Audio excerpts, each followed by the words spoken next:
Пайгамбар жашынан ашса дагы шылуундугун койбогон Ахмат, сен Менези Паншер аттуу атуулдун Халича фондунан үй алып берем деп, Аксолтой аттуу келинден 300 000 сом алдың дагы.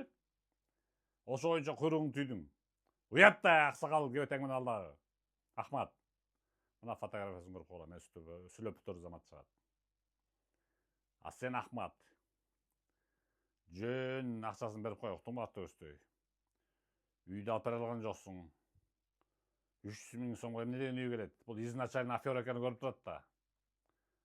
Анан начала төлөө, анан да төлөйсүң, анан мына деп башты айлантып, СК банкка төлөтүп туруп, ошо боюнча бербей кеттиң. Ахмат.